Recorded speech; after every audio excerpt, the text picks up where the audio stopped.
គ្នាជាបន្តនៅក្នុងកម្មវិធី Love Chit Chat របស់ Facebook Page DJ Nana TV ដែលកម្មវិធីរបស់យើងទទួលការឧបត្ថម្ភពី Sune ស្អាតដូចតារាស្អាតបែប Sune ច្រឡំតារានេះទេច្រឡំចាឥឡូវនេះយើងបន្តការពិភាក្សារបស់យើងបន្តទៀតនៅក្នុងคลิปនេះគឺយើងនិយាយគ្នាពីរឿងការជ្រើសរើសគូស្រករព្រោះនៅคลิปមុនបរិបទនិយាយបន្តិចដែរតាក់ទងនឹងការផ្សំគុំបែបយុវវ័យចឹងទៅសុំសួរបង្រោមុនបន្តិចការពីបង្រោឯងនៅក្មេងជាងហ្នឹងណាឥឡូវក៏ក្មេងដែរបើអាការក្មេងជាងហ្នឹងការបងឯងនៅ8 9 10 20ហ្នឹងហើយការពីសម័យហ្នឹងណាឥឡូវទៅ25ឥឡូវទៅ25ទៅភ្លេចដល់តចាការជ្រើសរើសគូស្រករភាគច្រើនយុវវ័យគាត់ធ្វើខ្លួនឯងឬក៏ពុំដែរផ្សំគុំឲ្យចង់បានមុខសខមកស៊ូណេ017 800 150និង098 5088ការនងសិនបាទការនងក៏មានស្រឡាញ់ខ្លួនឯងក៏មានការផ្សំគុំតែផ្សំគុំហ្នឹងទីច្រើនដូចជាខ្ញុំឆ្លងកាត់មកការផ្សំគុំចាអញ្ចឹងបានជាស្នេហាខ្ញុំគ្រួសារខ្ញុំអត់បានគង់វង្សចាបាទជាកំហុសមួយយ៉ាងធំដែលយើងទាំងពីរនេះអត់បានស្គាល់គ្នាសោះដូច្នេះក៏ខ្ញុំសូមនិយាយតិចទៅណាចាឲ្យយុវវ័យយើងសម័យឥឡូវនេះឲ្យវាមាន 80% ស្គាល់គ្នាសិនចាស្គាល់គ្នាសិន 80% បាទឬក៏បើចង់ស្ដាប់ឪពុកម្ដាយ 20% ចាឪពុកម្ដាយគាត់ខ្ញុំក៏ដោយខ្ញុំគ្រាន់តែណែមចង្អុលថាអ្នកនេះពូជល្អតែប៉ុណ្ណឹងចាប៉ុន្តែការស្វែងយល់ឲ្យគាត់ទៅខ្លួនគាត់តែគាត់ទទួលយកបានទេមនុស្សដែលយើងចង្អុលហ្នឹងបើគាត់យកមិនបានទេក៏កុំបខំអីចាអូខេអញ្ចឹងបើសម្រាប់បុរសគឺ 80% ហ្នឹងគឺថាក្មេងៗគួរតែជ្រើសរើសខ្លួនឯងឲ្យវាស្គាល់យល់ចិត្តឡើងគ្នាតិចតិចខ្ញុំសួរបន្តទៀតសួរបង្រត់សិនបង្រត់យល់មិនដែរយល់ថា 80% អញ្ចឹងដែរក្មេងៗគួរតែរើសខ្លួនឯងឬក៏ម៉ានខ្ញុំគិតថា50-50ចុះចាដើម្បីខ្ញុំគិតថាយុវវ័យសម័យឥឡូវស្នេហារបស់គាត់ដូចភ្លើងច្បើងអញ្ចឹងវាពុះកជ្រោលវាអីអញ្ចឹងព្រោះដោយសារតែហេតុអីគាត់យកបេះដូងគាត់ជាធំគាត់អត់ពិចារណាអញ្ចឹងរឿងខ្លះគាត់ដឹងថាពេលគាត់ដឹងថាមនុស្សហ្នឹងអាក្រក់ហើយឬក៏លក្ខខណ្ឌតកៈនៃជីវភាពរស់នៅរបស់គាត់ពេលខ្លះមិនសមស្របជាមួយនឹងបុគ្គលផ្ទាល់ខ្លួនទេប៉ុន្តែបេះដូងគាត់ស្រឡាញ់ហើយគាត់មានជំរឿទេហៅពីខ្ញុំស្រឡាញ់ម្នាក់ហ្នឹងខ្ញុំចង់រស់នៅម្នាក់ហ្នឹងប៉ុន្តែគាត់អត់បានមើលទៅអនាគតវែងឆ្ងាយថាបើសិនជាលក្ខខណ្ឌតកៈជីវភាពលក្ខណៈរវាងគ្រួសារវាខុសគ្នាឆ្ងាយម្លឹងឬក៏លក្ខខណ្ឌចរិតរកវាមើលទៅហាក់ដូចជាមិនអាចទទួលយកបានទៅលើបឺឬក៏អីអញ្ចឹងទៅឬក៏អ្វីផ្សេងទៀតយើងនិយាយពីចរិតនឹងចរិតគាត់អត់គិតចឹងហើយគាត់ថាដោយសារបេះដូងគាត់ស្រឡាញ់ចឹងអាចបង្ខំបានអាហ្នឹងយើងអត់អាចបង្ខំយើងមិនអាចបន្ទោសគាត់ទេដោយសារអាហ្នឹងវាជារឿងមនោសញ្ចេតនាហើយពាក្យថាមនោសញ្ចេតនាការស្រឡាញ់នេះមួយ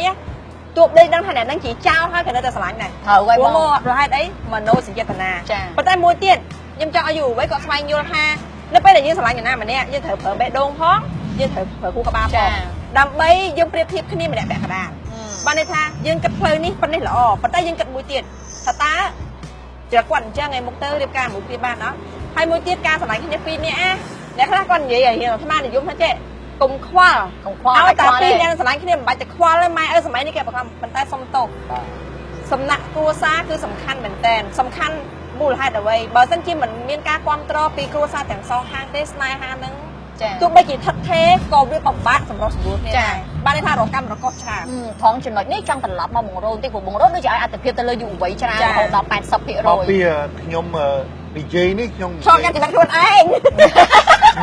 ទី1ខ្ញុំឆ្លងកាត់ទី2ទេខ្ញុំចង់សម្ដៅដោយអ្នកក្រៅក្រុងអ្នក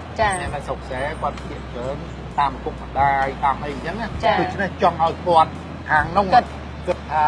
យកការស្រឡាញ់មកច្រើនតែបងគាត់មាននិយាយទេគ្រាន់តែគាត់ចង់បដោតថាឲ្យយើងយល់រវាងគ្នាគ្នាបានចាសម្រាប់ចិត្តជឿដល់ចាប៉ុន្តែបងឧទាហរណ៍អញ្ចឹងព្រោះមិញបងឯងនិយាយថាយើងគ្រាន់តែចង់អល់ប្រាប់ទេណាថាអ្នកនេះពូជល្អអ្នកនេះការងារគេល្អសំរុំចេះប៉ុន្តែឲ្យកូនសម្រេចចិត្តខ្លួនឯង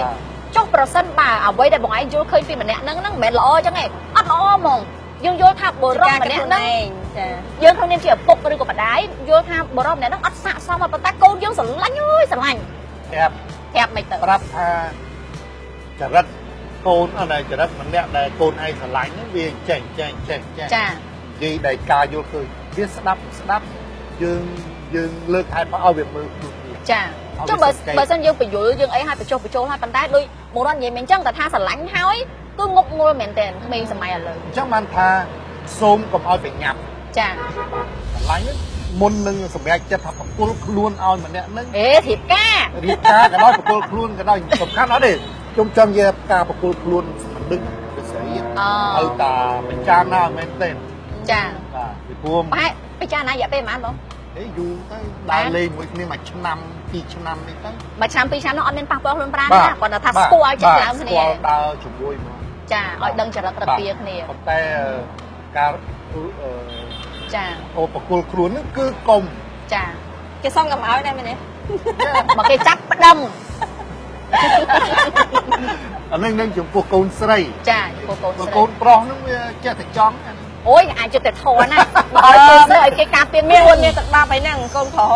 គឺចាំបាច់ទៅពិបាកការពារប៉ុន្តែគ្រាន់ថានៅក្នុងនាមជាមនុស្សប្រុសយ៉ាងហើយណាក៏យើងត្រូវគិតថានៅក្នុងសង្គមគ្រួសារមួយយើងក៏មានប្អូនស្រីយើងក៏មានក្មួយស្រីយើងក៏មានមីងជាស្រីយើងក៏មានជាម្ដាយជាស្រីយើងក៏មានយាយជាស្រីដែរយើងមុននឹងបំពេញអ្នកដទៃក៏យើងត្រូវគិតអំពី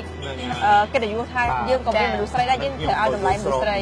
ចាឥឡូវបើសិនជាសរុបត្រឡប់ទៅសំណួរខ្ញុំវិញមិញគឺថាភៀវកិត្តិយសយើងទាំងពីរនាក់គាំទ្រឲ្យយុវវ័យស្គាល់ចិត្តថ្លើមគ្នាគាត់ថាអាចបើបងរត់អាចស្ដាប់ឪពុកម្ដាយ 50% ផង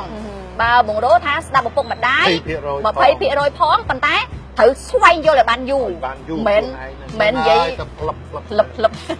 ចាទេអានឹងថ្ងៃក្រោយវាទឹកភ្នែកជូតក្បាលពីគុំ ចាហើយជាពិសេសនៅក្នុងសង្គមវប្បធម៌យើងក៏ដូចជា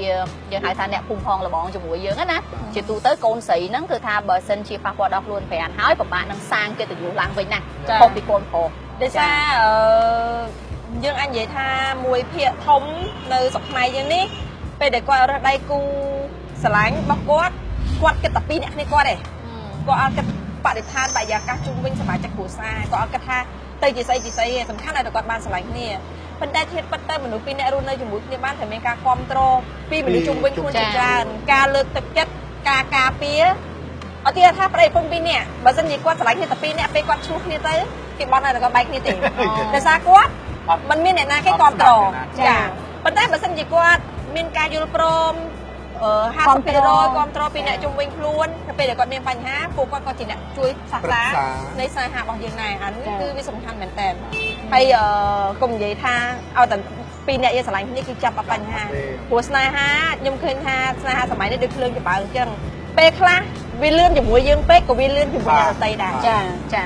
អរគុណចាឥឡូវយើងពិភាក្សាគ្នាច្រើនគួរសមហើយតាក់ទងទៅនឹងថ្ងៃនេះស្នេហាគ្រួសារលំអិតហ្មងណាដែលនឹកស្មានថាតារាសម្ដែងរបស់យើងបើមករត់ខ្ញុំដឹងតកែនិយាយអញ្ចឹងរឿងហ្នឹងតាំងតែពីដើមធ្វើការមួយគ្នាប៉ុន្តែនឹកស្មានថាតួប៉ុនក៏និយាយរឿងស្នេហាលយដែរនៅគ្លីបក្រោយយើងនឹងពិភាក្សាទៅលើរឿងអនាគតវិញម្ដងថាប្រសិនបើពីរនាក់គាត់ខ្សែគប់គ្នាមួយរយៈពេលហើយដូចបងឯងនិយាយអញ្ចឹងមួយឆ្នាំពីរឆ្នាំហើយឃើញថាត្រឹមត្រូវហើយតើនៅមុនពេលសម្រាប់ចិត្តទៅរៀបការហ្នឹងយើងគួរតែត្រៀមអីខ្លះគួរតែដឹងអីខ្លះជួបគ្នានៅគ្លីបក្រោយជាបន្តចឹង